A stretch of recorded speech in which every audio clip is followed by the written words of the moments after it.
Hello and welcome to Greg's Channel 1. I'm Greg, this is Channel 1.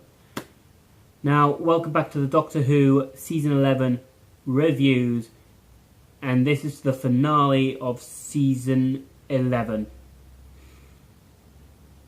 I'm going to go over this episode, expect a review of the entire season as a whole, and a review of the special to come on the same day.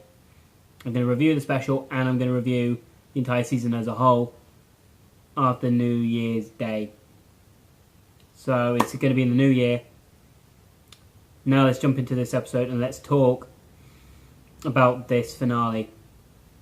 The Battle of Ranskoor of Kolos. The standout character in this entire episode was Graham O'Brien, played by Bradley Walsh. Bradley Walsh, he stole the show in this episode. I mean, he's been one of the big pluses of this entire season, but he, in this episode, much like in the last one with the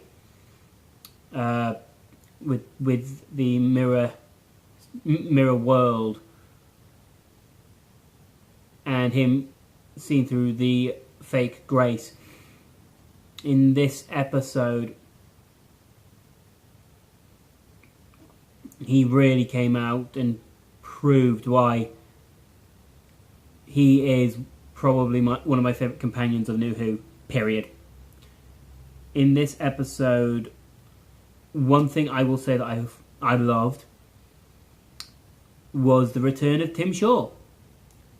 I didn't think I would enjoy Tim Shaw returning, but I did. Tim Shaw coming back, I think, was probably the best choice for a villain for the finale episode of Jodie's first season. He was in the first episode of her journey. He's in the final episode of her first proper season. I thought it was a very, very good choice. And I like the fact that they showed that Tim Shaw was intelligent. He wasn't just, strong and, a very good hunter at killing people. He was smart. He knew how to get the Doctor to him.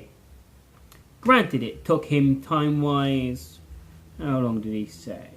3,470 years in their canon timeline. However, because the Doctor travels so and so and so and so and so, obviously the characters haven't aged that much, apart from Tim Shaw. And I like the fact that his revenge was... It seemed intelligent, in my opinion. I'm probably in a minority that thinks this, but I thought that Tim Shaw was a very good villain this episode, and I thought that him being almost outsmarting the Doctor to a degree, the way that he took control of the Ux and used the Ux's devout religion against them, I thought that was genius as a strategic plan. Because you'd have to have planning to, obviously, when they are treating him, like he's the creator, he was smart enough to go, yeah, I am the creator. You're right. And lead them down the path, obviously corrupting Andinio to even turn against Delph, her other member of the Ux. And I thought that was a pretty smart way of using him as a villain, making him seem like a real... He's a real villain. He's a monster. He's a proper bad guy. And I like the fact that they just highlighted it in this episode.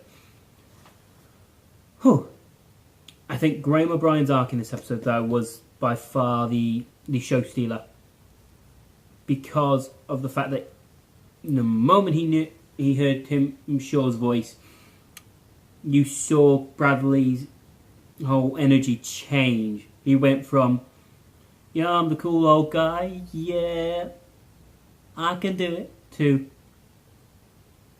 he's here, If I ever see him, he's dead. And at one point, I thought he was going to go through with it. Even though him and the doc had that slight argument / disagreement where she told him, "You're the better man. Don't let the Stenza, don't let Tim Shaw win. You killing him gives him an honourable death as such." And I like the fact that that was on Graham's mind the entire of this episode, where he was thinking to himself, I'm going to see Tim Shaw and I'm going to kill him. And then showing that he couldn't. And I think that was probably one of the best moments, was that standoff where Tim Shaw walks through, Graham raises the gun at him, and you hear him say, "I'm sorry, Ryan."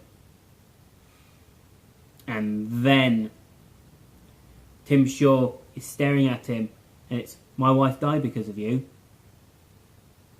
And I swore that if I ever saw you again, I'd kill you." And Tim Shaw asks, "Well, you're faltering. You're not doing it." "No, because I'm the better man." And then putting him in cryo, I thought that was brilliant. Yeah, that's the way to do it. I have to say,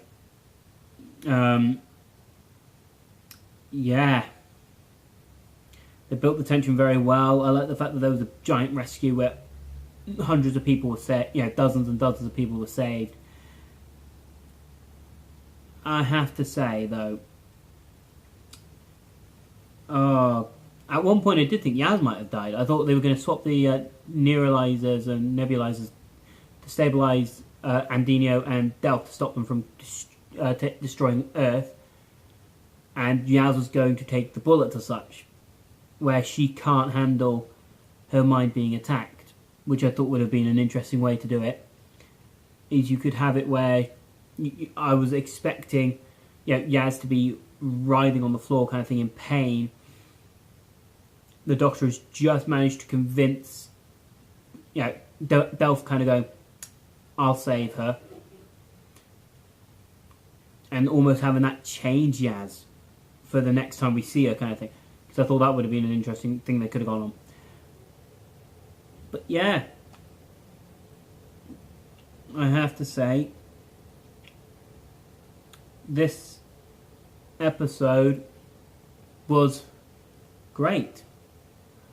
I really loved it. And for a finale, I think it had almost a perfect ending. I like the fact that they saved all the people, and I like the fact that Mark Addy got to go and, back to his world, looking after the Ux. But I kind of wanted Delph to go with the Doctor. That's just me. You could have had an alien species going around with the Doctor. It's something I would have done myself. Other than that, I think this was a very, very strong episode. I think for a finale, I think it worked, and I think it worked for Jodie's Doctor. If you'd have done this with another Doctor, I don't think it would have worked. But with Jodie's, I think it to me, it just felt like it worked. Anyway, let me know what you thought. Click the like button, click the dislike button if you don't like my opinions. Comment in the comment section below. Click the subscribe button. Do the share, do the bell, do the thing. You know what to do. Let me know what you think. Hopefully, hopefully we can talk about this. It'd be great to hear what you guys think.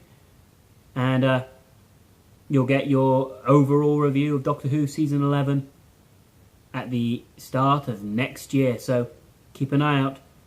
Look after yourselves, and good night. Goodbye.